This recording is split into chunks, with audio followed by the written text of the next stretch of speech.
Again with Century 21 University. Welcome to Celebrate 21, our 21 days to celebrate you, your accomplishments, and of course, this amazing brand. We are in week 2, and today we have a great subject matter expert for you today. But before we get started, let's talk a little bit about some housekeeping, of course. Remember that if you have registered for Celebrate 21, you can always get to the learning sessions and the recordings of the learning sessions at celebrate21learningsessions.splashthat.com. Again, celebrate21learningsessions.splashthat.com. We will make sure we put that in the chat for you there. If you have not yet had an opportunity, please continue the conversation of learning always 24/7. You can do that. You can do that right on Workplace. For our US-based attendees, go to Workplace and join Century 21 University. That way, anytime you have a question for us, you can ask it. You can find out about what's going on at Century 21 University. You can take classes. You can listen to the Wednesday script breakdown with Mary Beth. There are so many things that you can do to move your business forward. So remember that we also have our speaker series coming up on this coming Wednesday. And this Wednesday, we have Maurice Ashley, who will be there with us this Wednesday as a part of our Celebrate 21 speaker series. Great. If you are watching with us today, do me a favor, make sure you keep your cameras off because that helps us with some bandwidth. Every once in a while, we might have some bandwidth issues and we want to make sure that everyone has a great experience. Also, utilize mute your phone. I was going to say utilize your mute button, but mute your microphones. And if you have a question for Steve, feel free to use the chat, which a lot of you I see are doing already. You're already going into the chat and you're putting in some information about where you're from. So go ahead into the chat. I'm going to be monitoring the chat for Steve, and I'm going to make sure that he gets as many questions as we have time for.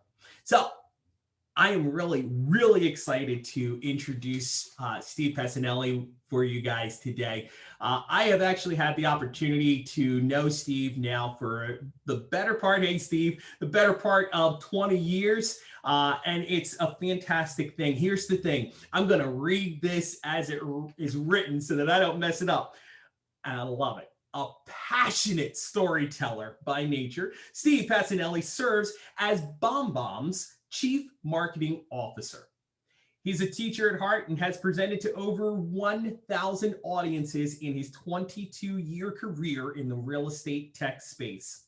Recently, Steve co-authored the best-selling book, To Better Business Communication, which I have a copy of, Rehumanize Your Business. Steve, very, very pleased to have you with our Century 21 folks from around the globe. Steve Passinelli. Thanks, Brian.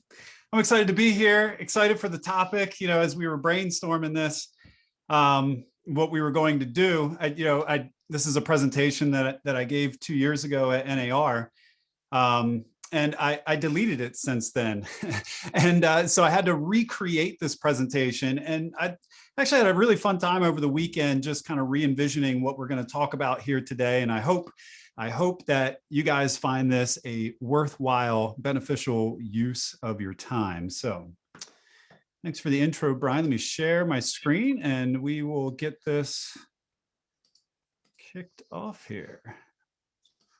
And there we go. Hopefully everybody could see the front title slide there, telling your brand story to stand out and shine. And the funny thing is that this title is very misleading.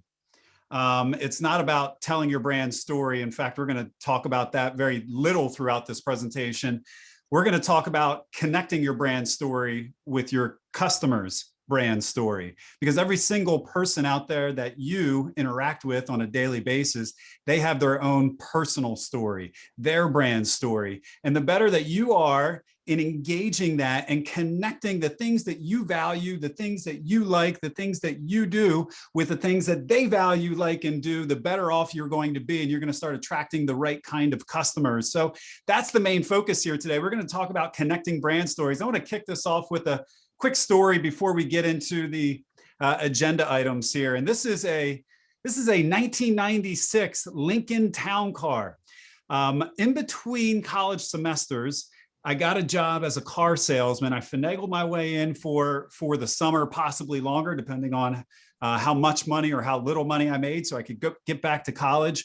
And so I started working at this Ford dealership, and I got the job because I went in and I had all the cars memorized and all the features. And I walked in with a suit and did an ad hoc interview. It was just like, I know you guys need someone. Here's the reason why you should hire me. And they did, on the spot. So I got the job. I knew everything about all of these cars. Like, I knew them inside and out. I spent days not even knowing if I was going to get the job, studying. I took all the brochures home. And so I would show up early before the dealership would actually open, because I would get customers going into service. And in the first couple of weeks there, I had this customer walk in, and we had this beautiful car on the showroom floor. And this customer walked in, and it was before opening time, or actually wasn't a customer yet. And little did I know at the time, he was on his way down to the Toyota dealership, but they were closed. And so I was talking to him about this car, and this is an older gentleman, and we got in the car and we did a test drive. Again, the dealership's still not even open yet. He was just killing time because he wanted a Toyota, and we were right next to each other. And so he was killing time. We're on a test drive, and I'm pitching him this car and going through all the features. And like, I knew everything about the car. And he was like, Steve, I'm going to stop you right here. I'm not going to buy this car today. And that's when he told me that he was going down the street to buy a Toyota, and that we were just open, and I was there to help him, even though I got him in the car. And so I was like devastated, right? I was in the beginning of my sales career. I was my late teens. I was like, darn, like I pulled out all the stops. And the funny thing was, the moral of the story is, that moment I stopped selling, because he told me he wasn't going to buy the car. And I thought the sale was over. And little did I know is that's actually when the sale began, because we started talking about my life. We started talking about his life, his grandchildren, his grandson working his way, through college. I was working my way through college. He's like, why are you doing this? He seems so young. And I'm like, I'm trying to do this to make money so I can get back to college. And we just started chatting and interacting, and our brand stories, our personal stories started intertwining. And I had no idea at the time, but when we got back from the test drive, he was like, I'll buy the car. And that was the biggest sales lesson I've ever had. And that stuck with me ever since, because sales, and I'm going to say this a billion times throughout this presentation, sales is simply a transfer of emotion. And if you can make that transfer of emotion happen, and it can happen different ways. Sales isn't logical either. Sales is simply that emotion and people wanting to do something. Then the logical brain tacks on and follows along with that. And so I'm going to walk you through how we can make this happen more often throughout the sales process. So as Brian said, my name is Steve Passinelli. I work for BombBomb, the CMO over at BombBomb. I started in the real estate tech industry 22 years ago. And so I've always been in real estate on the technology side for quite some time. And I've sent a bunch of videos throughout that time as well. And you're probably wondering, what the heck do videos have to do with this if we're going to go over branding and we're going to go over marketing? Because you are your brand. We're going to go over a bunch of different things today, but ultimately what it comes down to is you are your brand, your physicality, your emotion, the way that you connect with people, your presence. Everything is a part of your brand. You are your marketing, and you sure as heck are your sales at the same time. So I want to ask everybody right in the chat, and just type it in, because this is going to be an interactive session here today. I'm going to need your help throughout. We're going to work through different topics together. I'm going to need your interaction, or else it might be boring. So work with me here. How many people have crafted their brand messaging? And it's just be a yes or a no. And this isn't a quiz. You're not being graded. It's okay if you haven't. I just want to know how many people really sat down and took the time to craft. Well, this is great. And this is probably why you're here. As you can probably see, that most people said not yet or in process. That's awesome too. And even if you have crafted your brand messaging, it always pays to revisit it. and look at it from a new lens or perspective. And as we evolve as people and our offerings and we become more accustomed and familiar with what we do and what we're good at, it makes sense to revisit that over and over. I want to thank you guys because so many of you answered already. So I have good hopes for this presentation and the interaction. So I'm going to show you how you can be your best brand ambassador. I'm going to show you how to connect with your audience. And we're going to begin that process right now. So today's agenda, we're going to cover brand, and this is a lofty agenda. We have an hour and a half here today, and it's probably going to take the majority of the time, and we're going to pause and have questions and answers and things like that throughout. But this is going to take a long time for us to get through this, because what you're going to be left with at the end of this session is a roadmap on exactly how to articulate your brand messaging, how to connect with your audience, how to create great emails, how to create great landing pages, because you're going to have the framework to build off of and to work off of. So we're going to talk about brand, marketing, and sales. What's the difference in your opinion? And not everybody has to answer here, but if you have an opinion, what's the difference between branding, marketing, and sales in your opinion? My opinion is your brand is what draws people towards you. That's what connects with people. It's the way that you make people feel. Marketing are the things that you say. Marketing is asking people to check you out. Sales takes your offer to them. And that is the simplest way that I figured out over the past 22 years to break these up. Branding is feeling, marketing is saying, and sales is taking the offer to them. And so we're going to go throughout the next hour and 20 minutes here, we're going to go through all of these. And I'm going to show you how, if you have a strong brand framework, that sales and marketing becomes infinitely easier, because you're going to be able to pull from those frameworks to create that marketing content, to create that sales content, to give you the guidelines or the guardrails on what to say, when to say, and how to say it. Because here's the problem that most real estate agents and most marketers, honestly, that I've met, run into. And I've been having this problem for years, at BombBomb, because BombBomb, our product, video messaging platform, it's good for everyone. And you might be thinking, oh, well, I don't want to hone in on a specific group of people because it's good. I can sell real estate to anyone. And when you speak to everyone, you are speaking, you probably heard this before. When you speak to everyone, you are speaking to no one.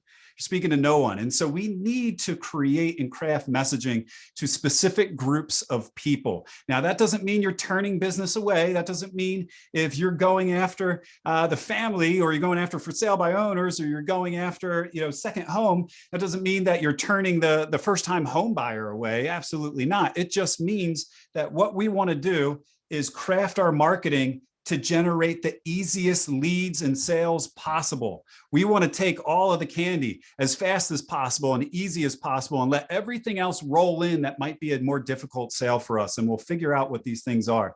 We're going to talk about identifying your USP. What's a USP? Somebody type it in there. Who knows what a USP is? And along those same lines, anybody know what an ICP is? Because you guys are going to know what both of them are here in just a few moments, because that's the first thing that we're going to tackle. Yes, Lily. Lily says unique selling point. Yeah, unique selling proposition. Yeah, I usually say unique selling proposition. That's your USP. What is unique about you? The ICP is your ideal customer profile. We need to have ideal customer profiles identified so we know how to engage and interact with these people.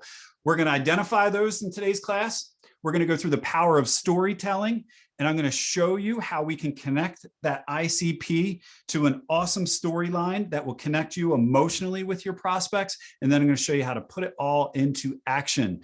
You're going to be able to answer these questions right here. Who are you? What do you do? Who do you do it for? Why do you do it? How do you do it?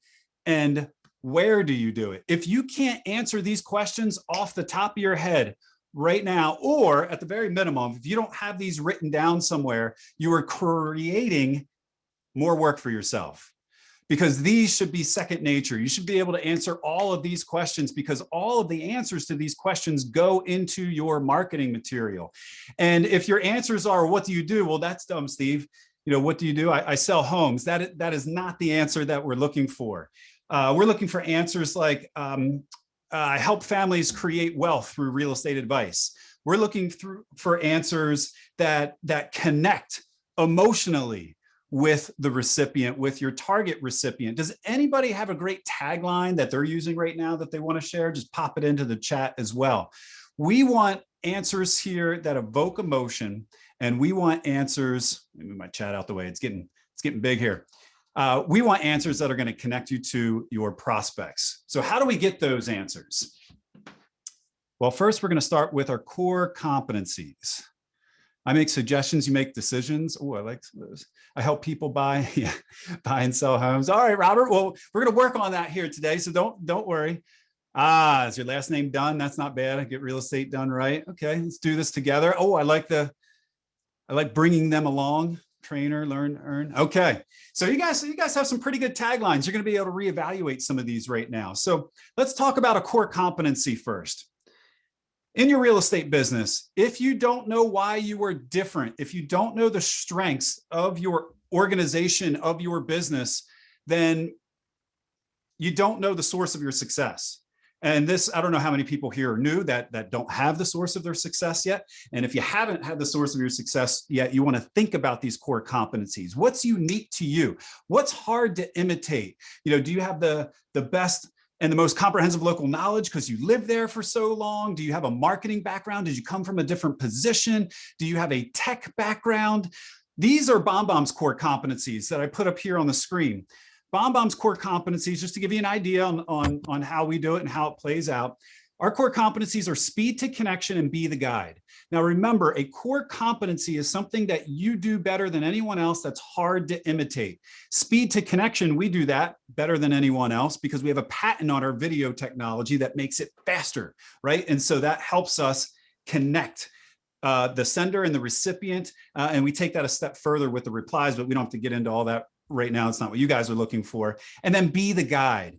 That is our second core competency. No matter where people are with our product, we want to come along as the guide, a helping, holding hand. We want to offer the best service possible.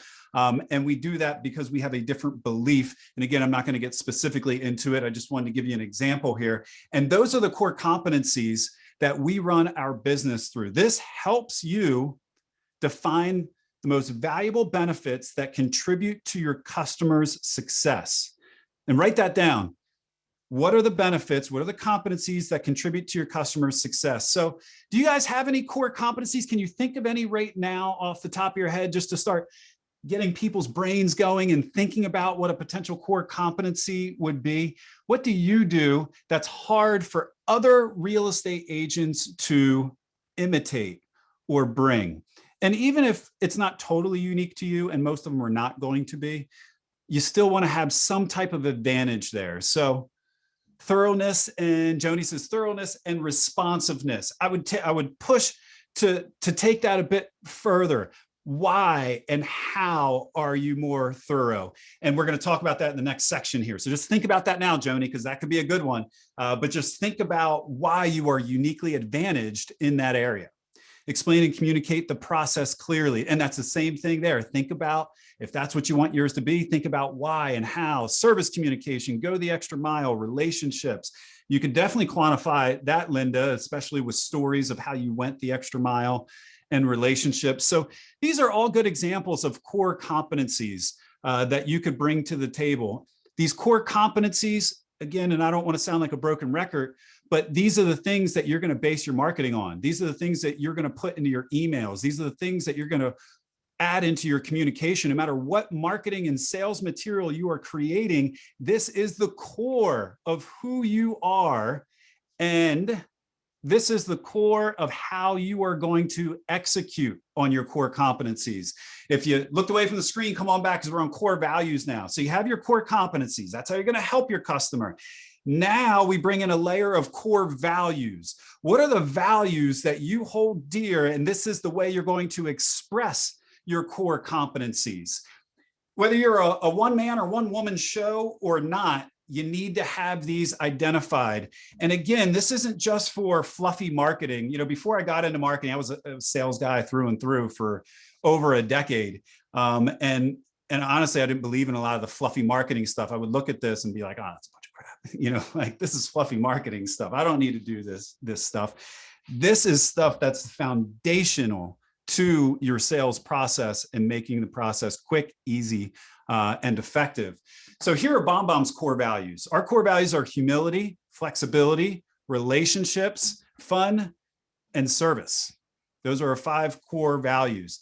Now, we bring those 5 core values to one another as employees, but also to our customers. And we make it a point to every other week, we nominate people who are expressing those core values. And we have this event and we do this awesome office thing when we were going to the office, of course.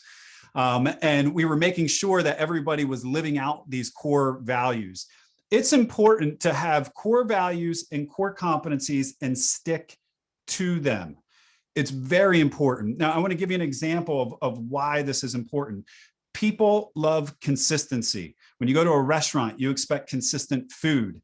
When you meet someone, you expect their personality to be consistent throughout. If someone's personality seems schizophrenic, or they're on one end one day, or your son or your daughter is dating someone and one day they show up in goth clothing and then the next day they show up in preppy clothing, you look at that person, you say there's something not right in that person's mind. There's just something not right about them.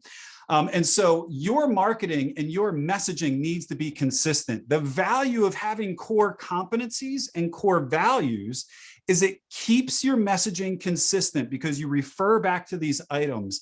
If you are a funny, quirky person, that can be a part of your core values. That can be something that you put into it. If you're a serious person, that should not be a part of your core values. And you don't want to be super funny and quirky and then get serious either. It's awkward. We need consistency in our marketing, consistency in our language. The time that you spend doing this, and for those of you, some of you are going to hate the first half hour of this presentation or 40 minutes of this presentation, and I get it, I understand. For those of you that were really digging this part, and we're going to go deeper here in a second, and for those of you that actually take the time to do this, it's going to make the second half of this presentation infinitely more impactful. So if you bear with me here, if you're slogging through this here in the beginning, bear with me, because this is going to make the tactics and the strategies, and we're going to get deep into here's exactly what you can do to generate $9 million of new listings in 3 months. I'm going to give you that story here towards the end and show you exactly how that is done, or how that was done on multiple occasions from multiple people. But you need to get some of these elements down here first. So core competency, core values. Now that we've been through some of that, we can start piecing this together. This is like your traditional, we're not really going to go through what you see here on your screen today. This is, your traditional tagline, your value proposition, and your brand messaging pillars. If you're in marketing, this would be a simplistic version of your unique selling proposition. Here's your value. Simplistic version. I'm sorry? Did someone have a question? Nope. Okay, we'll continue. So yeah, we're not going to walk through this in depth. I'm going to give you a different version of this that I think is actually more effective than walking through this, but it is important to have a basic understanding of your value proposition. Oh, and thank you, Heather. If that was the question, I missed the question, but thank you for typing that out. So, your tagline is a couple of words, and I've seen a lot of great taglines. My buddy Raj Kassar, I know his tagline is like, "Our passion is our people. What's yours?" Local real estate marketed internationally is another tagline. Extraordinary reach, extraordinary results, client focused, results driven. These are all taglines that I think are all pretty powerful and pretty decent. But you develop that tagline from having a clear understanding of your value proposition. And your value proposition is a few sentences on the emotional and functional benefits. A few sentences on the emotional and functional benefits of your service. The brand messaging pillars, and I'm going to come back to that in a moment. The brand messaging pillars are actually your core competencies. You take those, and you don't have to, we only have 2 here. You can have 2 or 3 or 4. So don't worry about just having 2 core competencies. You want to pick between 2 and 4 core competencies, which happen to be your brand messaging pillars. And for those of you that were participating, thank you very much. Those supporting points. writing those supporting points down. How do you supply the best services? What are the specific stories that you have? Getting that down and memorizing that information, again, is going to make your life a lot easier in the future. If I wouldn't have cheated in my typing class in 8th grade, which I did, I regret it ever since. And, I could type faster with one finger, so I did that and, got through the typing class. If I would have learned how to type like this, I would have been slower up front and I would have been a lot slower as I learned how to move each finger, but I would have saved years and years of time since then if I would have done that. It's the same concept here. You're going to be slower up front creating this, but you're going to save time in the future. So you have your tagline, your value prop, and your brand messaging pillars.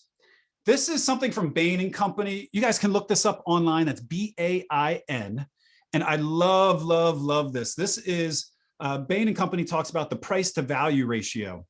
And these are the 30 elements of emotional value, the hierarchy of value. I want you guys to check out this list here. These are elements of emotional value for any industry. You could be selling skincare or clothes or real estate or services. I want you guys to take a look at this list and start typing it into the chat. Which ones really fall into the real estate wheelhouse? And then we're going to bring this back to your value prop because it's important to understand the emotional triggers that can help you craft the best messaging to connect with people. So type it into the chat here. Which emotional values off of this page, off the Bain & Company list, do you think are uniquely situated or beneficial to your real estate customers? Are they looking to be more attractive? I guess you can buy a home and you could be more attractive to people. Reduces anxiety. Suzanne, you hit that's one of the biggest ones, right? That one is awesome. And Laura said it too. Provides access, life-changing, reduces anxiety. That's coming up again and again. How many of you, so this came up multiple times as you're looking at this hierarchy here on this page. How many times do you talk about the reduction of anxiety in the buying or the selling process in your marketing, in your ads that you're creating, in the flyers that you're dropping off? If you're not doing that, you're missing out on an opportunity to connect, to show people that you see, you feel, you understand them, you have empathy. Makes money. Yeah, especially for investment properties. And we'll get into your ICP and stuff here in a moment, but Herman, that's a great one. Provides hope. Yeah, I see that popping up here a few times. Wellness, life-changing. Yeah, there's a bunch of them here. They are looking for, let's see if I can find any others here on the list. Reduces risk. Reduces risk. That's an emotional value connected to you in the process, I would say as well. Connects, integrates. Fun and entertainment. You probably don't want those people. Those are the people just popping on like Zillow and looking at homes. That's probably not one you want to connect to. But depending on what types of homes that you sell, I could see heirloom. If you're selling $5 million, $10 million homes that are going to stay in the family for year after year, properties or estates, I can see that being one, as well. I do see work hard, have to take chores, reduce stress, so you can enjoy the experience. That's great, Joni. And hopefully everyone can, I think everyone can see the comments. I see they're going out to everyone. Simplifies wellness. So I don't want to spend any more time on this because we have so much to go over, and we're going to start going through a special concept called the story brand concept. And you guys are going to help me build out a story brand. And then we're going to start using all of this information and some of the answers that you guys gave here in a tactical element. But make sure that you look this up online. You'll be able to find it easily. It's the Bain & Company. And I really want you to sit down and I want you to go back to your value proposition. And what I want you to do after this, because there's a lot of work to be done. This hour and a half here, this is just the setup. There's a lot of work to be done after. And I want you to take that hierarchy and I want you to circle the words, print it out and circle those words that are important to your real estate customer. And if you're going to create this here, you can use it here or you can use it in the story brand framework that we're going to go over next. All right. Any questions so far? Brian, is there anything before we get into ICPs, personas, and building out a story brand framework for everyone here? Is there anything that you want me to address or answer before we move on? Steve, I don't see anything out there in the chat. I've Okay. been furiously writing some notes. I love this. So I'm going to put it out there to everyone else. If you have any questions, go ahead and put them in the chat. Steve's been really great at monitoring the chat, but if I see something you miss, I'll let you know. Yeah, I'm trying to do my best here, but yeah, please just chime in, Brian. If you see something important, cut me off. I start going on tangents, so just let me know. All right. So you don't sell homes. You sell yourself. You sell people the opportunity to sell them a home or help them find a home. When you sell something that other people can sell, you no longer sell that object. You are selling that opportunity to sell that object. And so your marketing and what we're going to go through should focus on the emotions, the thoughts, and the feelings. And that's why we're bringing out that Bain model. When we want to connect with our audience, you want to connect with them by, we mentioned this in the beginning, by understanding who they are and connecting with their brand story. And if you're not selling yourself, you're selling them to themselves. I know this sounds weird at first, and you'll see how this ties in when we get into this in a moment. And you're not selling your customer themselves through flattery. You're not telling them how great they are. This isn't, when we get into ICPs and personas, this isn't all about identifying all the things that you do amazing and telling that potential lead or that future customer all the things that you do amazing. It's telling that customer all the things that they do amazing and why they're amazing, but not by flattery, but by showing them that you see, feel, and understand them, by really knowing the type of customer that you are going after. And this all comes from, turn off my heater, it's hot. This all stems from who your ideal customer profile is and the persona. And these two go together. We talked about showing people that you understand. In a marketing world, you would list out all the things for the customer that you want to go after. I would list out the name and age and gender and the job title and the channels and the pain points that this customer has. And I would put it out all on a piece of paper or on a document. And we would go through and we would share that with the rest of the sales team. This enables you, as we spoke to before, this enables you to speak to specific people, allowing you to pull the lowest hanging fruit and to generate the most sales possible. You are going to create talk tracks for specific groups of people that doesn't exclude other people, but really hits home, with that particular ideal customer profile. Ideal customer profiles, it could be something like, I mainly deal with for sale by owners or first-time home buyers or second home buyers, et cetera. But it could also be way more nuanced than that too. Joe was talking about in the beginning of the session here, she was talking about how when she first got into real estate, she was trying to sell into this particular neighborhood, and it was all about families with elementary school children. And she just couldn't break through because she never had elementary school age children. She didn't get that dynamic, and it was difficult, and she was trying to break through. That is not her ideal customer profile. If someone wanted to list with her in that neighborhood, would she take that listing? Heck yeah, if it happened organically. But that doesn't mean she should craft her marketing around those people. She's going to be going upstream against a harder current than going after the people that you really connect with. And that's what's important about directing your marketing to someone. It's attracting the people that are closest to you, because again, when you speak to everyone, you speak to no one. So how do you do that? I'm going to walk you through something called the story framework, and then we're going to choose a profile, and you guys are going to help me build one out. And you can build out these profiles for all the groups of people that you want to go after for your business. Now, the story brand framework comes from a gentleman by the name of Donald Miller. He's got an awesome podcast. He's got a book by the same name. I went to his live classes. I really do believe in this concept and this theory, and I'm going to explain it to you here because I believe it's the easiest way to connect with other people. People connect through stories. Human beings are storytellers by nature. You go to sleep and what does your brain do? It tells stories all night. You get up in the morning and you decide to work out or not work out. And the reason why you decided one or the other is because the story that you told yourself, I'm too tired or I'm motivated today and I'm going to get up and do it. Everything that you ate today so far is based off of a narrative or a storyline that you've created. So stories are a part of being as human as ever. And when you can tell the customer's story back to them, and when they feel like you understand what their story is, that's salesmanship. That's great marketing. And that's also great branding. And so the story framework goes like this.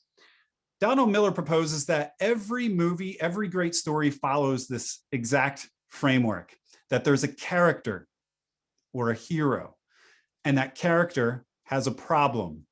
And you can jot this down now, but we'll bring it up on another screen later. There's 7 elements to the story. So if we were to look at, and I'm going to use an easy one, I'll use Star Wars here as the example, but this works for love stories, this works for dramas, it works for every type of story and movie. And once you identify this, it's really cool. You'll be able to watch a movie and like pick out all of these segments in the next movie that you watch. But there's a character. That character has a problem. Then that character meets a guide or already knew that guide or becomes aware that their friend is the guide or the answer. So you have the character, Luke Skywalker. Luke Skywalker has a problem. Who's the problem for Luke Skywalker? It's Darth Vader or the dark side. In general, the hero also has a problem that's internal, external, and philosophical. You know, the internal problem for Luke Skywalker is he's not sure if he's a Jedi. The external problem is the Death Star and Darth Vader, and the philosophical problem is good versus evil. And so you have that character who has these 3 sets of problems, internal, external, and philosophical. Along comes a guide, depending on what movie, it could be Yoda. And then Yoda comes along and gives Luke Skywalker a plan, gives him the training that Luke Skywalker needs, helps him become not so whiny all the time. My kids ask when they watch that movie the first time, they're like, why is Luke Skywalker so whiny? I never thought about it that way, but he really is if you watch back. So gives them a plan, and then something calls them to action. Something causes them to jump up and take action. And throughout the movie, you see foreshadowing of success and foreshadowing of failure. And again, it doesn't have to just be a hero. It can be the main character, because this could be a love story or a drama, that person that just can't find a great relationship. You know, they're struggling internally with who they are. They're struggling with finding someone. You know, love should be easy. And then along comes a friend or a coach or someone that helps them decide who they are and helps them overcome their problem. It is so basic. This is the same way that stories have been told for hundreds of thousands of years. Some of the earliest stories use this exact same framework. It's comfortable and it's familiar and it works. And if you use this framework to tell stories to the right customer profile in great marketing and great sales material, you are going to connect as well, because people like familiarity and they like comfort. They like comfort, and it's going to stick with them quickly, and they're going to engage with it and connect with it quickly as well. So this is the story framework. These are the 7 elements. Now, what's so awesome about the story framework, as I've mentioned numerous times so far, is you can use it for your business. This is an amazing way to create great high-end marketing content that connects with people. So what I want you to do, and do a screen grab of this. Actually, let me pop the blue off right there. If you guys don't know how to do a screen grab, if you're on a Mac, you do like Command-Shift-4, and you can like copy the screen. Or you know what? Maybe Brian, I'll send the slides to you. I don't know if you can send it out to everybody afterwards here, because you can print this out, and this will help you create your own story brand framework. This is the equivalent of that unique selling proposition that we were talking about before with the pillars. It's just a different way of expressing it, and I love, love, love the way that this expresses your story and connects you with your audience. So let's walk through. Steve, yeah, go ahead. Just a quick point to that. Thank you so much for being so generous to share your slides, but it might be a little hard for us to get all of the slides out. We've got no problem. Quite a few. So if everyone could just take a picture of the slides that you like, or do a screen grab, that would be very good. Thank you. Yeah, so let's do, yeah, just hold up your phone. If you don't know how to do the screen grab, take a picture with your phone because you're going to want to write these down or just write it down in your notes. We're going to stay on the screen for a while and we're going to go through each one by one. So even if you're not a fast writer, you'll be good. So a character, what does the character want? And then we talked about external, internal philosophical problems, meets the guide. Now, I want to ask you an important question. Are you the guide or are you the hero? And this is where most people get it wrong. And hopefully you guys get it right here because we kind of discussed this a bit already. This is where most people get sales and marketing wrong. They think their product, they think their service is the hero that comes in and saves the day. If you really think about it, in most stories, in most movies, the hero is the weakest one. The hero is the weakest one. They're the one that's like struggling through and trying to figure this out, and they have setbacks. It's the guide. It's the person that comes in that has that deep knowledge and that know-how. Your customer, this is important, guys. Your customer needs to be the hero. And when you shift that focus from you being the hero, I'm not saying you don't market yourself. We went over core competencies, very important. And you're going to mix these core competencies into your marketing, but you're not going to mix them in such a way where you identify as the hero that's going to come in and save their day. You make the customer the hero and you come in with empathy and authority. This is the important part. If you have authority from those pillars, from the core competencies and the things that we've identified earlier, now you come in with the ability to help them. You're the Obi-Wan Kenobi. You're the Yoda in this. You're the one with all the power that has done this and been through this before, helping them out. And you're going to give them the plan. Let me back up one here. These two that I have here in blue on the side of the screen, these are great for when you create marketing material. You don't have to create this right off the bat. Like if you're going to create a landing page or an email, you're going to want to add these items in. You don't need to do it right off the bat, but you do need to fill out these other ones. So let's run through this. I want to do it live and I want your help here. I want to create a story brand framework for a group of people that you would like to go after. And let's make it simple and choose something simple rather than like a neighborhood of young families like Joe was talking about before. Let's make it simple and do like a for sale by owner or a first time home buyer or a second home or vacation home buyer. What do you guys want to do? I'm going to pick the first one that comes up on the page here. And we're going to walk through this and fill out some answers. So we got a millennial first time home buyer. We actually add them in together. So yeah, so let's do that. So we have a character, a hero, millennial first-time home buyer. We can write that in. What do they want? This one's pretty simple, right? They want to buy their first home. Now let's get to the problem.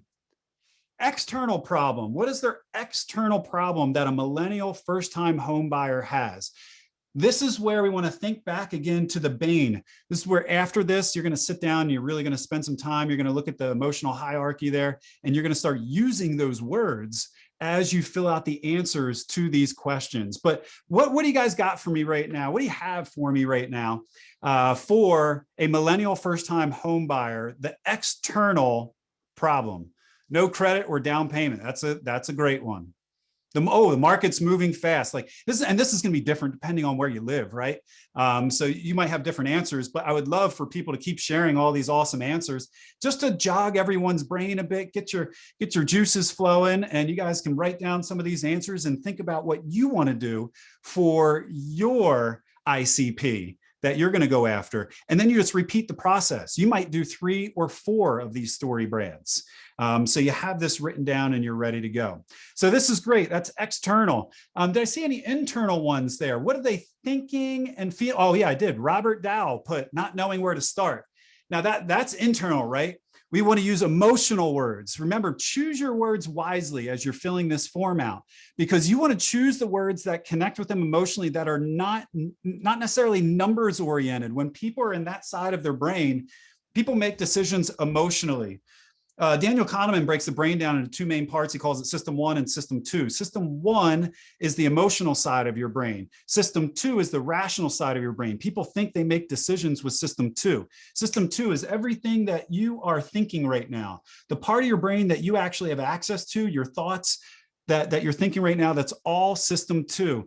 In our new book that my buddy Ethan and I wrote, that's coming out later this year, there's scientific studies that show that it's fact that the emotional side of your brain actually comes up with the answer before the conscious part of your brain even knows that it happens. They have imaging that proves that that happens, because your system two is a slave to system one. You feel something and then you act that way. Now you can override system one if you get enough data coming in that doesn't support that. But if you're going to start on a 1 to a 10 scale and system one says, you know what, we really like this person, we're starting at a 10, then it's harder to go down to a 1 or a 2, right? Like you're starting up there high. So we want to use those emotional words. And those emotional words internally is like, they're afraid, right? They could be frustrated, not knowing where to start. That's another good, oh, I'm sorry, I already mentioned that one, Robert. Said it again, you got a double bonus there. Parents, oh, that could be a nice external problem. And then philosophical here, we didn't go through this one. Philosophical is, you would use words here like shouldn't or ought not. The buying a first home shouldn't be scary. And that's just one example. It might not be any good. You guys can probably come up with better ones. Or buying your first home should be easy. Think about the words shouldn't or ought not and use that philosophically. What problem are they overcoming in that real estate space? Millennials tend to hope jobs a lot in 2 years of employment, secure a loan. I'm not sure where you're going with that. Too much family influence and interference. That's another one. I don't know if you want to market to that, but maybe you guys are the experts here. I'm just walking you through the process. So, so we take our millennial first-time home buyer. I think we got some good answers here for the second one. Now, along comes you. You are the guide. You are the expert. So for that millennial first-time home buyer, how can you share empathy? And this could be personal to you. Maybe you are a millennial. Maybe you just bought your first home. I'd use the heck out of that if I was a young real estate, which obviously I'm not. You see all my gray hair coming in. Not coming in, I think it's already in. But if I was a millennial home buyer, you could use that to empathize, to show them, hey, I'm just like you.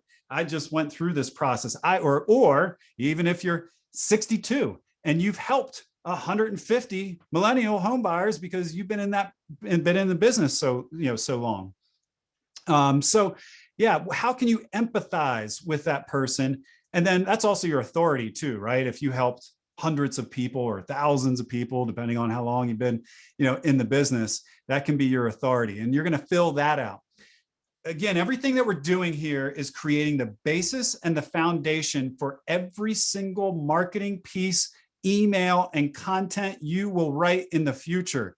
It's learning how to type with all your fingers, not making the mistake that I made by continuing to type with, and I could probably change that now and take a real typing class. But man, the hours and the days that I would have saved learning how to type is the same thing this is going to do for you.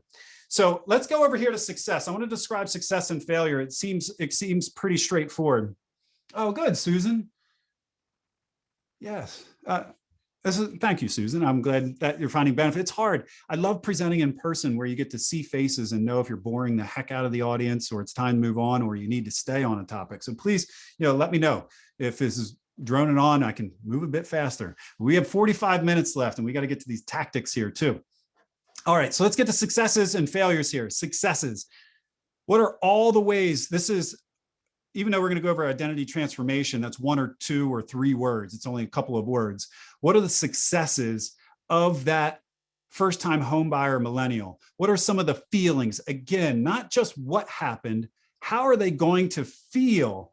And write that down in your notes. If you have notes, write down feelings. These are the most important words that you're going to put down. And what do successful results look like for that particular person? Then go into failure. Failure, and Donald Miller explains it this way, which I love. You only want to have a few visions of failure if they don't use you as a realtor. Failure is like salt in a bread recipe. You need some salt in there, but if you put too much salt in the bread recipe, it ruins the bread.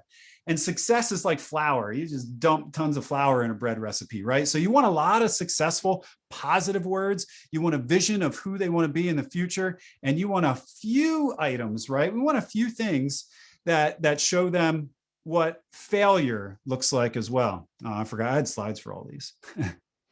That's what I get for doing this for the first time. I created fancy green slides for each one. Guide, empathy, authority. This is also who are you, what you do. Those are the questions that we went through before. Let's skip those. So let's get to failure here. So we got to failure. People are wired to avoid pain. Their science shows people are motivated by loss aversion than they are success. So you want to pick the best 2 or 3 items of what they would be missing out on if they did not choose you. This is also easier to do, guys, if you're creating marketing campaigns or email campaigns, or you're thinking about what to put on your website, or if you're going to canvas a neighborhood and drop off flyers or something like that, the type of language to use on your flyers. So, what's failure to act? Is it wasted time? What happens? Missed opportunities? Type it on in there or write it down. And then we mentioned success as well. Come up with as many successful items as you would like. I want to jump back to that page because there's 3 other items here. The identity transformation you're going to do right up front. You're going to do it at the same time that you go through the character who meets a guide, success, failure, internal, external, and philosophical. You're going to do it at the same time. The identity transformation, this is important. This is the quickest and easiest way to summarize who they were before they met you and who they're going to be. What hero are they going to be after they met you? It's like their power up, right? It's like Super Mario Brothers when Mario's the little Mario guy and then he eats a flower and he becomes the Super Mario. So like the identity transformation, if it's a home investor, go from unsure and unsteady to a savvy investor. It's like the 2 or 3 words that you can use to go from this to this. And that is like your summary statement. That's what you're going to use at the end of your marketing material or at the beginning of your marketing material that tells people what's going to happen when they work with you. And then finally here, as you decide where you want to use this content, as you write this out and you print it out and you put it in your office along with you have your story brand there, you have your core competency and your core values. Print all those things out, have it visible, have it in front of you, have it out. And then, as I said, you have all this great content that you can reference. And when you create that email, now you're going to add in the plan and you're going to add in the CTA. So the plan could be step 1, 2, and 3. If you're going to create a web page or a landing page for a marketing guide or something, the first-time home buyer's guide, we'll go with that example. And you're going to create a landing page because you made an awesome video series or a guide on how a first-time home buyer finds the best home for them.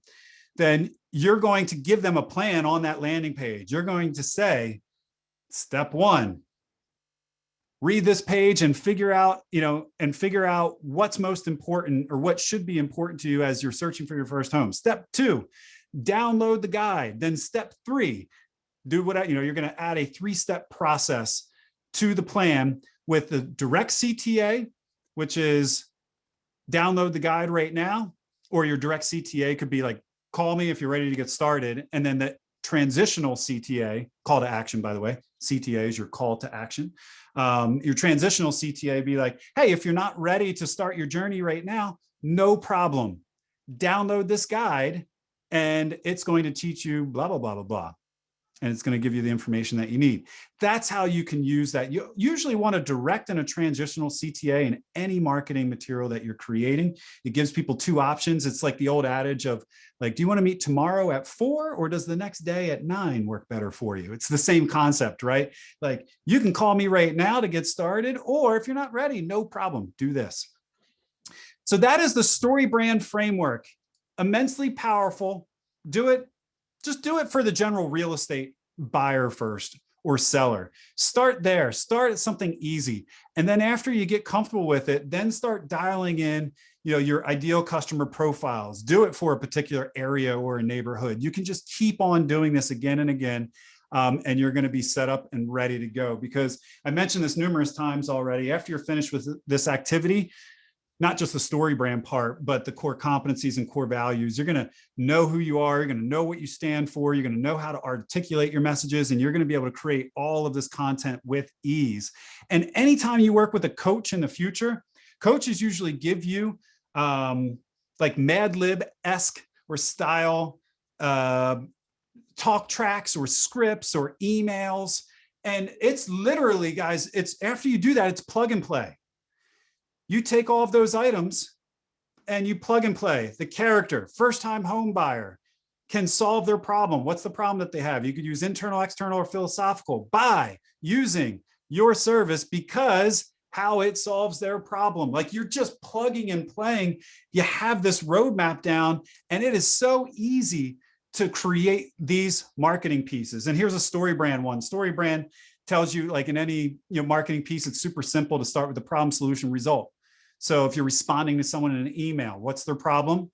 What's the solution? And what will result from them if they take you up on your CTA? Like, it's plug and play. You can even get more advanced. And again, if you need to go back, take a screenshot of this. Like if you want to use this, I'll pause here for a moment. You could take a screenshot or take a picture with your phone and jot it down later. But this is the fun part, right? This is, I can type, I don't even know what a fast words per minute is. 300 words, is that fast? 200 words per minute? Now that you have this down, now you can type at 300 words per minute, because it's the plug and play. You could do something more advanced like this. This is a framework that Donald Miller gives in his class. At company name, this could be the About Us page on your website. At company name, fill it in. We know you want to be identity transformation. We know you want to be that savvy investor. We know that you want a smooth and easy process in buying your first home. Whatever you put into those blocks. In order to do that, you need character one. The problem is external, internal problem, philosophical problem. Like, this is a killer, guys. This is a killer script right here that allows you to build out a CTA page or call to action page or marketing on your website. That's pretty darn powerful. So grab that screenshot there, and we are going to continue on. We're going to start getting to some of the tactics for the last 35 minutes or so here. Hopefully everyone's caught up, and you guys are getting some benefit out of this already, but we're going to switch some gears here. That's the work, right? Like, you got to put in a lot of work to do that, but it's going to pay off. If you put in that work and you start doing these things, it's going to make these things infinitely better for you and your business. Because here's the problem that you're facing. There's hyper competition out there. There's service parity, right? Like, you guys provide a service product, or service parity.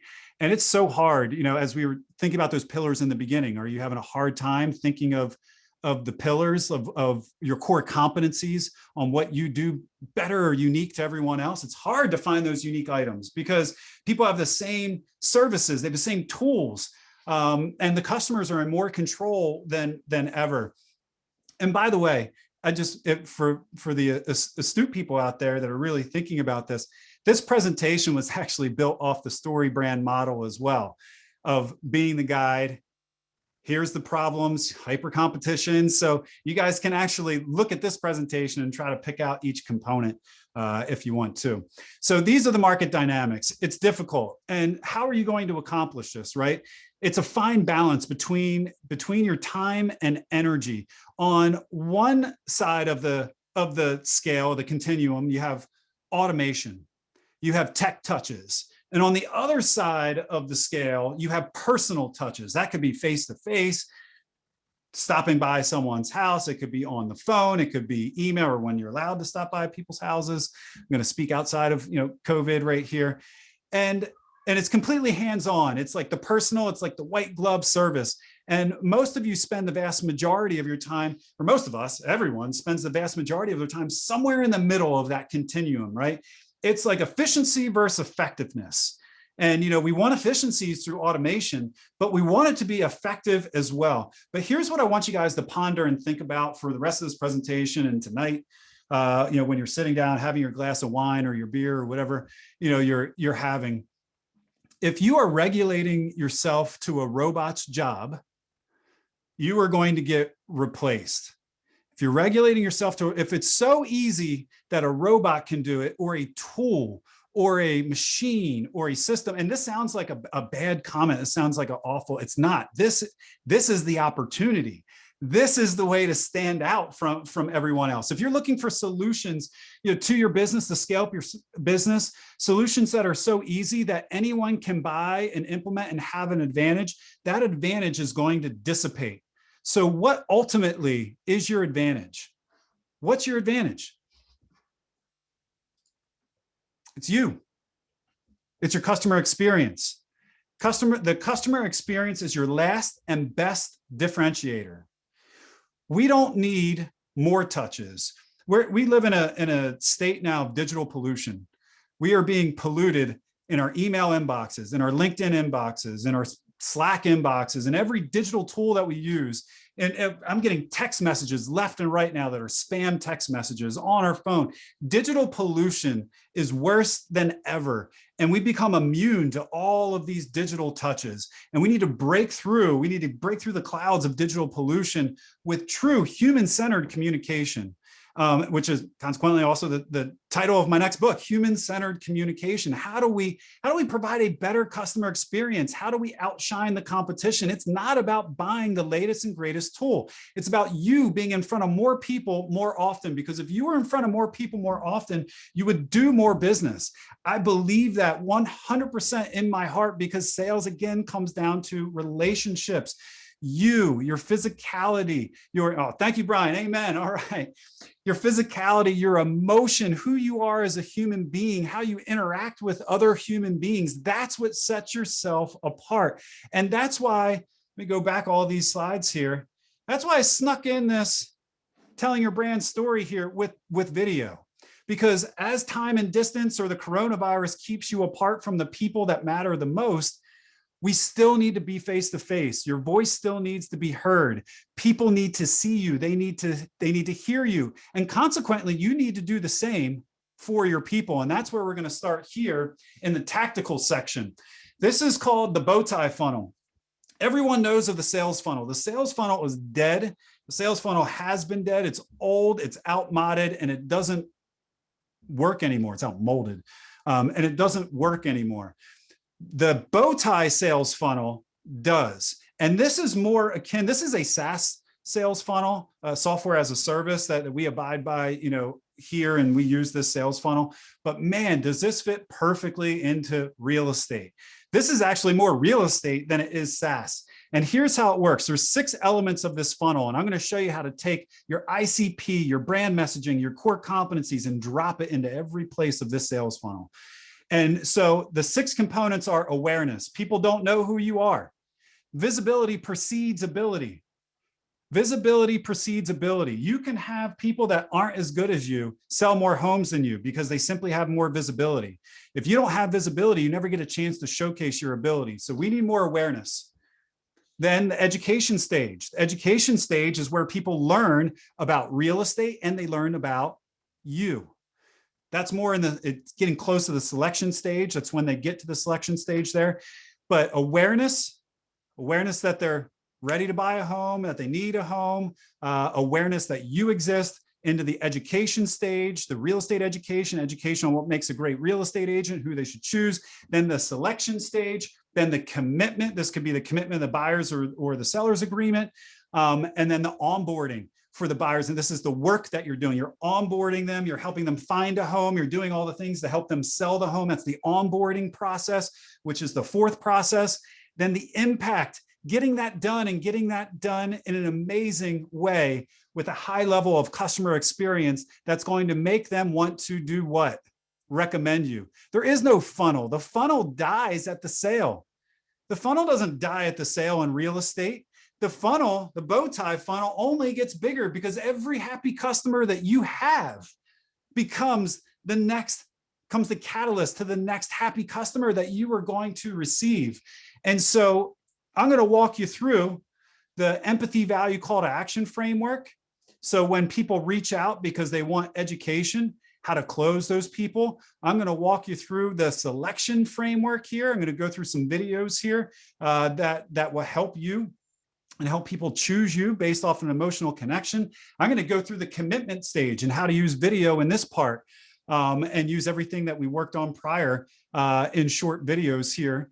And then we're going to talk about impact and my favorite tip of all time from Jimmy Burgess here. We're going to talk about growth and how we can use, and I have some new examples here too, Joe. I know you like this one when you heard it before, but I have a new example here from him as well. And so I'm going to show you how you can grow that bow tie funnel, because that funnel just starts again. Growth leads right back to the awareness, right back to the education, the selection, and it keeps on going. This is your new sales funnel. All right. Let me get a sip of water. Any questions, Brian?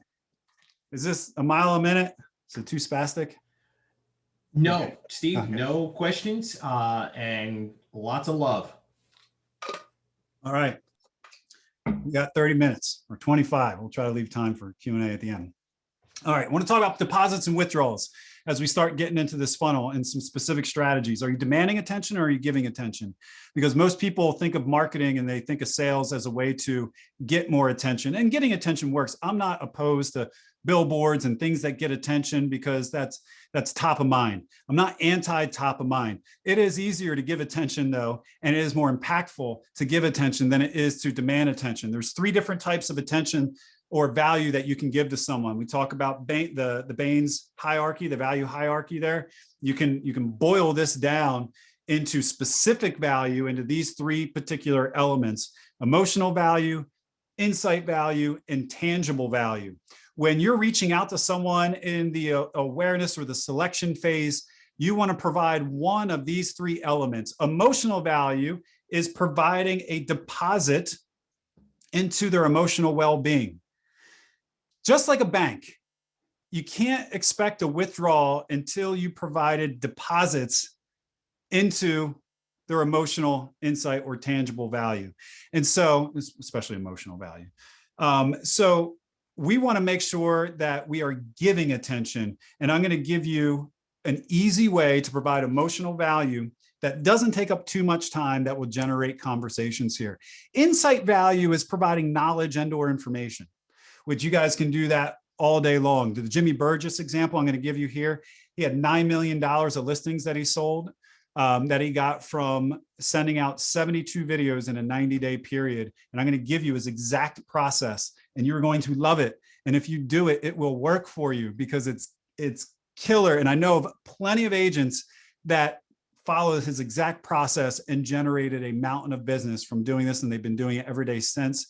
And so is Jimmy. He has been doing it every day since. And he provides insight value. He provides knowledge and information. And then you have tangible value. Tangible value is something, well, you know what tangible is. You know, it's something that you can feel. It's something that you can give. It's the calendar. It's the drop-offs. And I'm like, some people frown upon doing that. That stuff still works, right? That goes back to being human. People don't want to be dripped on. They don't want just junk sent to their email inbox all the time. Something that's thoughtful, something that's tangible, that's still, in my opinion, it's my opinion as a consumer, that still holds a ton of value, especially if it's hand delivered. You don't have to go that far, but it really does. So these are the 3 types of value that you want to think about when you're reaching out to people. Oh, and thank you, Susan. I thought about this value. I started a project at the beginning of last year called the Gratitude Project. Every day I do my gratitude journal. I got my journal here. I write in the morning, in the afternoon. Last year, I decided to do something different. I love podcasts. And I listen to podcasts on most days. And I thought about it. I'm like, I'm listening to the smartest people on the planet, and they tell me everything that they've done to like be successful. I'm like, this is absolutely amazing. I'm going to thank these people. I bet you not too many people reach out to them and thank them. So I started doing that, and I started reaching out to CEOs, CMOs, VPs of sales, authors, famous people, and cold, out of the blue, didn't know any of these people. And I started tracking it on this Excel spreadsheet here. And you can see like CEOs, authors, podcast hosts, like these are the people. And I started reaching out to them with a simple message of gratitude. And you're going to see, this is actually a strategy. You'll see how you can use this, not for podcast guests, but you'll see how you can use it in a moment. But I started reaching out to them and just saying, hey, Dan Hill, which Dan Hill, that one turned into Dan Hill is actually on our new book. And that was a cold outbound attempt to Dan Hill. So I said, hey, Dan Hill, or hey, Joe, I just read your book. And I want to tell you, it has helped me in 3 ways, or just listen to your podcast. And there's 2 things I learned from your podcast that I'm going to use this way. I just wanted to reach out and say thank you. And guys, this is the response that I got from cold outbound emails and LinkedIn messages. It was amazing last year going through this. And this is just a small snippet. I got a ton of these with people using exclamation points, back to me, like, obviously there was a curse word there, but like, holy, your email is legendary. This is Tiffany Bova. Tiffany Bova is the global growth evangelist for Salesforce. Salesforce has 50,000 employees. It's the largest CRM product in the world. And she wrote back, no idea who she was before. I read her book, listened to the podcast. This is the best message ever in all caps, because I sent these people videos and all I did was tell them how great they are and how they help me. And you'll see how you can do the same here in a moment. Bear with me. I had an 80% on the dot response rate. I sent out 125 messages last year. I got 100 messages back, responses from people who had no idea. There's a billionaires, Javine, I sent a message to, Naveen, to Naveen, who's a billionaire in this world, and he responded back, and we went back and forth since then. I made connections, just being interested in other people. And the way that I did that was I sent simple videos to them. Now, the first video didn't get opened. Why didn't it get opened? Because they didn't know that it was specifically for them. Second video did. Great episode, David. You can see that right there. Third video did. Great episode on the Sales Engagement Podcast. Why? It was specific. But what really worked, and the tip I'm going to give you here, and I'll show you how you can use this too, is when I use their words.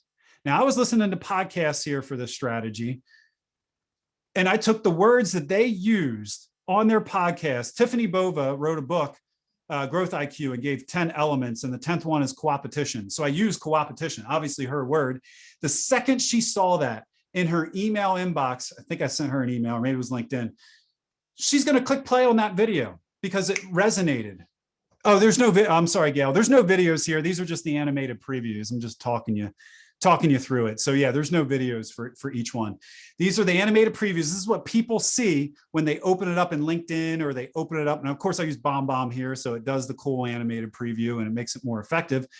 But that's what connects with them. It's their words. Their words matter. I show them, I see, I hear, and I understand them.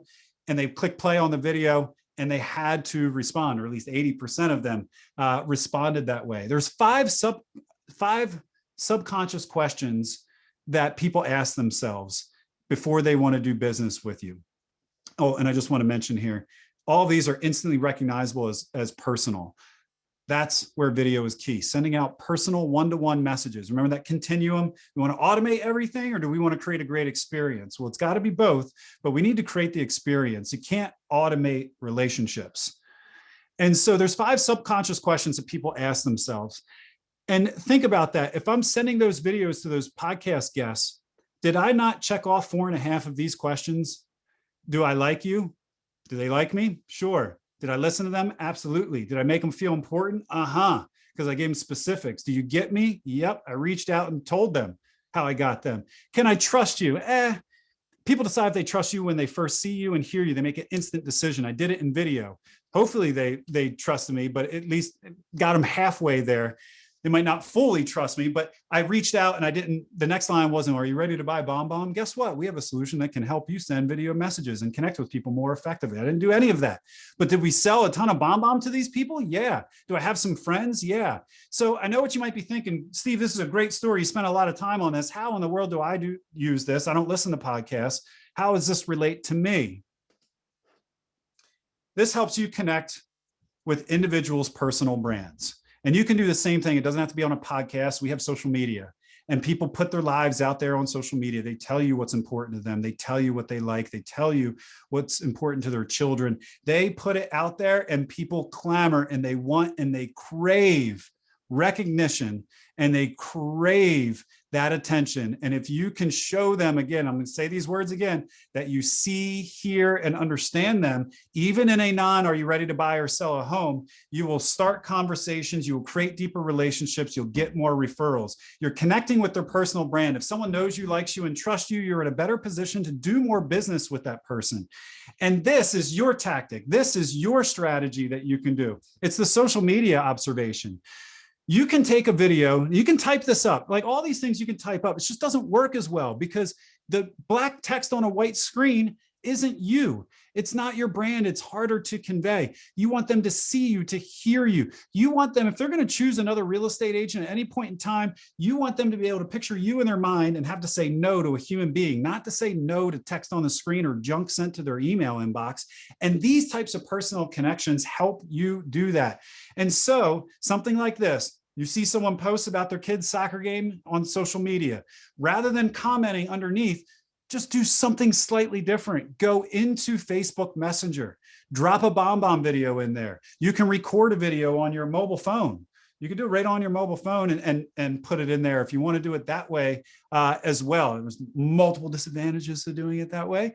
And it's way easier if you have a system that makes it fast and easy, but you can do it that way. And send out something like this. This does have audio. Hi, Sandra. Hey, Paul. Mandy here with Colorado Springs Realty. I just wanted to reach out. I saw that you went to the Cheyenne Mountain Zoo this weekend on social media, and Jill was feeding the giraffes. It was so cute. I'm not going to play the whole thing, but she doesn't talk about real estate. She just says, I saw what you did. It was awesome feeding the giraffes. You know what? I'm thinking about taking my kids. And she ended with a question, I think she said, do you recommend, taking my kids this age to the zoo? That is building. We need to stop thinking of sales as pitches and as closing. This is sales. This is relationship building. This is making sure that they remember you when they're ready to buy or sell, or they're ready to recommend you because you made an emotional impact. Sales is a what? A transfer of emotion. So that's one way you can use the sort of like the gratitude. You're not expressing gratitude, but along the same vein as the gratitude project. It works. People want to hear about themselves. It's the easiest way to connect. I'm actually going to skip this one. This one's, I was going to bring up an example. It's outside of real estate. It's a pharmaceutical sales. You know what? I'm going to play it. I'm going to play it real quick. Hold on. Hey, Danita, just a quick hello from me to you. I miss you. I miss the normalcy that we had of being able to connect face to face once in a while. So just taking the opportunity again to send a video to say hi, check in. Don't hesitate to reach out. Need any more nutrition guidebooks, any of the MS cookbooks, or whatever resources come to mind. I skipped to the end there because you can hear it in her voice. She was truly checking in. This was during COVID. A one-to-one video, checking in with your customers, making sure that they're okay. That is marketing, reaching out to your past customers. It's excellent marketing. She did it so well. And then at the end, she offered value. If you did the story brand framework, right, and you know what value that you can offer that type of person, that homeowner that's been in their home for more than 7 years, you can offer that value, that insight value, maybe it's tangible value. She provided emotional value right here. Remember the three ways to provide value, and the emotional value is just checking in. So I thought that was a great example too. Shep Hyken, who's going to be in our upcoming book. We have 11 contributors in the upcoming book from Salesforce and HubSpot and a bunch of companies from all over the world. In the upcoming book, he had this quote, which I really like: you can't automate a relationship. You can't completely digitize a relationship. That loyalty is always driven by emotion and often driven by human-to-human experiences. How do we keep those experiences going? So this is these are a couple training tips for the social campaign. People are sharing what's going on. Speak to what you saw. People like to talk about themselves, have them respond. If you are using something like BombBomb, they can respond with video, even if they don't have it too. And you can get a nice response back and keep that connection going.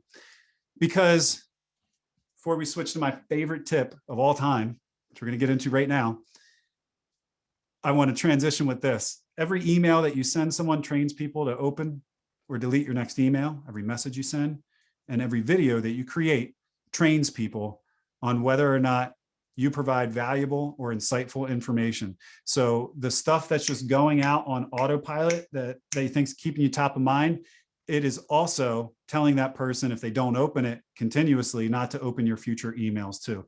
You got to break that habit. You got to break that chain. You got to create something that generates curiosity, and something like this can help you do that. So this is Jimmy Burgess, and Jimmy, he talks about the strategy here first, and then I'm going to show you the actual videos that he sends out, and I'm going to have him just talk about the strategy rather than me explain it. So one of my favorite features of BombBomb is record the screen feature. And what I do in this is it gives me the ability to go in and record my screen and talk with people about exactly what I want them to see. So the first thing that I do in these cases is that in the end of 2017, I decided in the fourth quarter, I was going to do as many unsolicited CMAs, basically with past sellers or past clients of mine, people that I knew that own properties, or whatever the case may be, someone that just simply owned property that may have a curiosity about their value. Maybe they came in an open house. I ended up in that fourth quarter doing 72 unsolicited CMAs. I sent those out to the owners, and in the first part of the year, the next year, I ended up directly from those 72 CMAs listing a little over $11 million. Ended up having $9 million worth of accounted sales from listings from that drive that I did in the fourth quarter of 2017. When I broke it down, it basically came out to, I believe it was a little over $3,500. So we don't need more messaging. We need better messaging. 72 emails, one a day. It took him a couple minutes each day. What's he sending out that was so valuable? Remember, these were unsolicited CMAs. These are people that are in his database already, his sphere of influence, that own a home, and he sent out an unsolicited CMA that has a Google aerial view. Most of these were really cool. I don't have the best example here, but I'll explain it to you. A Google aerial view of their home. And when he would email that out and people would open up that email, they would see a Google map of their home, because he does a screen recording right through BombBomb. And they would see that, and right there, that's that curiosity gap. They instantly recognize that this email is specifically for them. And the curiosity takes over and they want to click play. And then Jimmy starts speaking, and he's like, he doesn't do it in this example that I have here, but I have another example I want to share with you. It's along the same lines, but slightly different. But he usually says in the beginning, he says, hey, just as a service, I know, you're not thinking about moving anytime soon. I just want to give you a quick little update of what's selling in and around your neighborhood. And then he gets into it, and he just provides some basic information and says, if you have any questions, please feel free to reach out. That's all that he did. A couple of minutes once a day over the course of a quarter, 72 out of the 90 odd days, of that quarter, generated that $11 million in listings, $9 million of closed deals. This is what it sounds like and looks like. Hey, Kerry, it's Jimmy Burgess. Hope you're doing well. I wanted to give you an update on what's been going on at Adagio. We've had some changes there. So let me just kind of pull this in here and kind of get you to a place where you can really kind of see a little better exactly what we're looking at as far as in Adagio right now. One of the things, I'm pretty sure you know this, but A, B, C, D, got here F201 right next door to you. So he shows that aerial view, and then he goes into, I guess he's in his MLS right there, whatever program of choice that you would like. And then he starts going through, the listings and just providing some basic information. The videos are 1 to 2 minutes, sometimes 3 minutes long, depending on how much you knew that person. But it's just a fantastic way of doing it. This was one of the original 72 videos. Jimmy allows us to go into his account. So I went into his account, and he's still doing it every day. This is one from last week that he sent out. Happy Monday, Shayla and Geeta. Just wanted to give you a little update, another good one. I don't know that you guys could have bought it at a better time. It just appears like these values, obviously, especially since March of last year, have just gone crazy. We're seeing numbers that we've never seen before. We're only in about 10 houses right now, and that's with 3 coming on the market today in watercolor for sale right. Oops. Oh, let me play that again. Sorry about that. It's basically the same house for the most part, and it's priced at $1,395,000. Now I'm going to keep my eye on this. It seems to be a little aggressive, but what we're seeing right now is that the market's not showing resistance yet. So I'll keep an eye on this. When I see it go pending, or once it closes, I'm going to give y'all an update just so you know where it is. I know y'all love it your place. But just want to kind of keep you up to speed on what's going on. Y'all know I'm here if I can ever do anything for you. Hope the family's doing great, and look forward to talking. They moved in. I know, isn't that great? I think Blanca. Yeah, Blanca. It's amazing. You know, they moved in not that long ago, but he's providing this level of service, doing 1 or 2 a day. He's still doing this from when he started in 2017 because it makes him money a lot. It doesn't take a lot of time. Such a powerful way to provide insight value, almost tangible value, and emotional value, because he ties that in at the same time. So this is my favorite strategy. If you don't take anything else away, just start doing this, even though you do need to build your ICPs out and everything else that we went through. All right, 5 minutes and 5 minutes of Q&A. We're almost done. Morgan, who's also in the upcoming book, I love his quote: "Humanity in the sales process is extremely valuable, even though it should be normal." It should be normal. And that's what we just saw, like humanity reaching out with the personal touch. In a rush to efficiency and scale, we often automate before we evaluate where, when, and how to make meaningful human touches, resonant emotional connections. So think about where you can automate, and think about where a human touch is going to benefit you the most. We're going to end up the last tip here with lead responses. I'm sorry, there's 2 more quick ones with lead responses. I'm not going to share a video here. I'm going to give you a framework. If you get a lead because you're buying leads from realtor.com or Zillow, or you get one from your website, send a video. Do not respond with, you can respond with text, email if you want, but if you want to connect with that person, even if you're going to connect with them over the phone, they need to see you and hear you. It is crucial in relationship building. They need to see and hear your face. And this is a great 3-part framework to use in that follow-up video. So you connected with them on the phone, you send a video after and say, "It was so nice to connect with you on the phone." If you didn't connect with them on the phone because they're not answering, you send a video and you follow this framework. Empathy. Where do we get the empathy from? From the StoryBrand framework, from the ICP. We're going to take this person that's coming in, take the information that we know about them, and we're going to use empathy and authority. Remember, that's what being the guide is all about. So we're going to take those words and we're going to pop it in. And I'm going to say something like, "Hey, Brian, thank you so much for filling out the form on my website. I know that a lot of people that fill out that form aren't ready to do something today. So you're probably in the early stages. So no matter if you're 2 months or 2 years away from wanting to buy a home, I'm here to help because I have information no matter what stage you're in the process. So if you're ready, give me a call back and I can walk you through a couple of things. Or if not, I have a great guide that's going to tell you how to prepare and what you need to be doing right now, even if you're a year away from wanting to buy." That video right there just covers the entire gamut. I used the StoryBrand framework. I offered value. I had my CTA. I made them the hero, right? That script is a powerful script. And all I did was follow empathy, value, call to action. What do I want them to do? Killer script. All right. Persistence. You know, you're selling to a window, not just to a person. You need to be in front of them. We talked, actually, I beat the dead horse. I'm not going to get into that anymore. And we're almost out of time here. You know, how much is too much? How much do you stay in front of them? How many videos do you send them? How often do you get in front? If it's not personal, if you're not solving a problem, providing that insight value or tangible value, or if it's not entertaining, which is a hard one to do.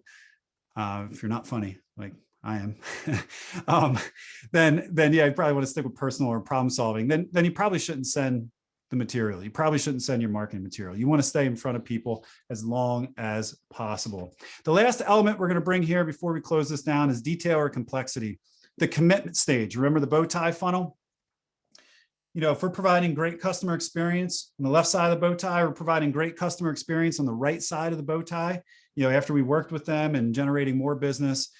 During that commitment stage of people signing a contract, it's like, you know, you provide the human touch and the human element throughout, and then you send them the contract, and now they're left with this multi-page document that seems scary, reads scary.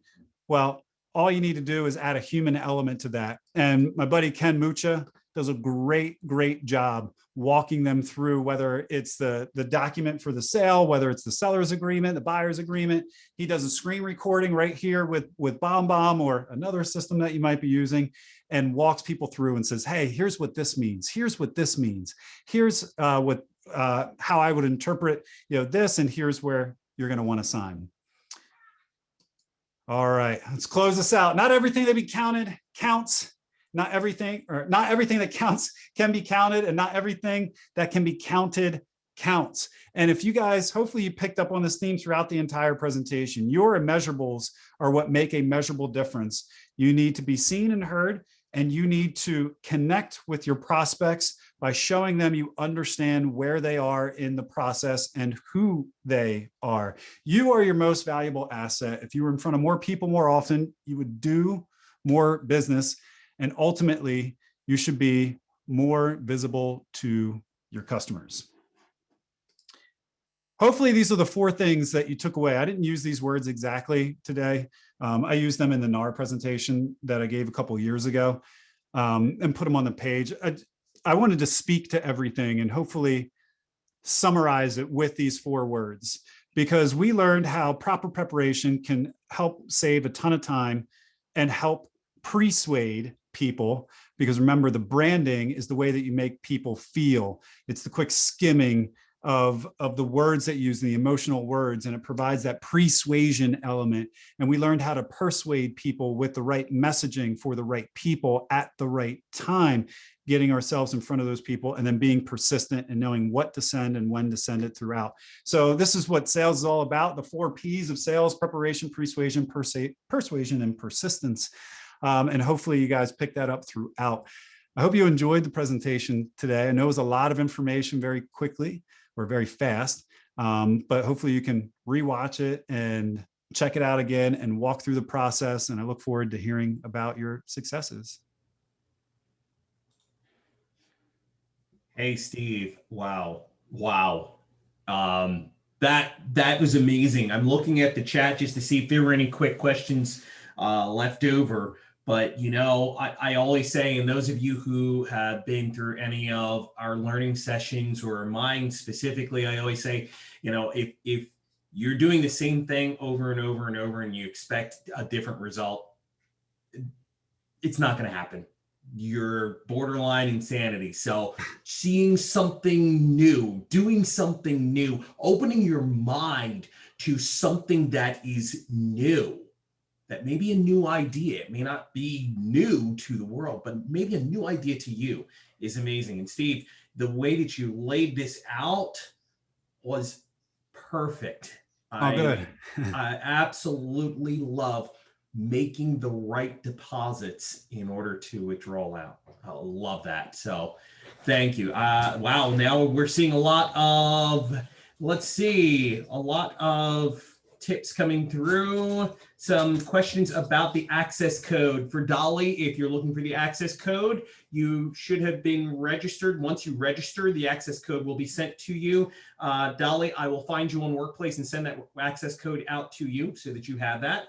And Brian, I didn't mention, I forgot my whole pitch at the end. It's not really a pitch, but if you want to try the tips that we gave out, we have a 14-day free trial.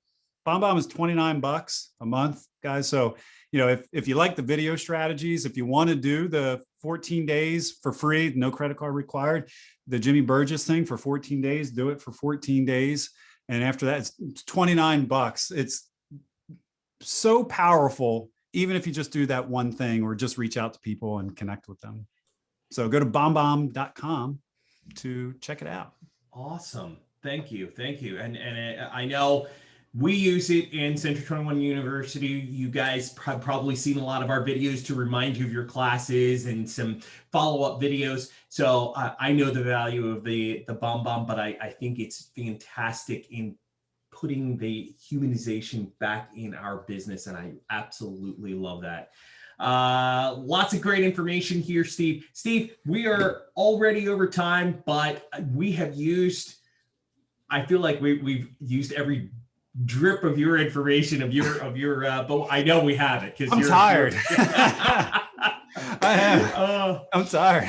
and you know, it's funny because you said earlier, you're like, oh, let me turn the heat off. And I literally was like, what? Heat? I forgot. I live in Florida. You're still up there in the north. So Yeah. Yeah. oh, this is great. So Steve, thank you so much. For everyone else, remember tomorrow, Wednesday, Thursday, Friday, and for the every day this month, you are available to it's available for you to come to celebrate21.splashthat.com and get a new learning session every single day. Steve, thank you again. And for everyone else, thank you, Century 21. We'll see you soon. Thanks, everybody. Take care. See you.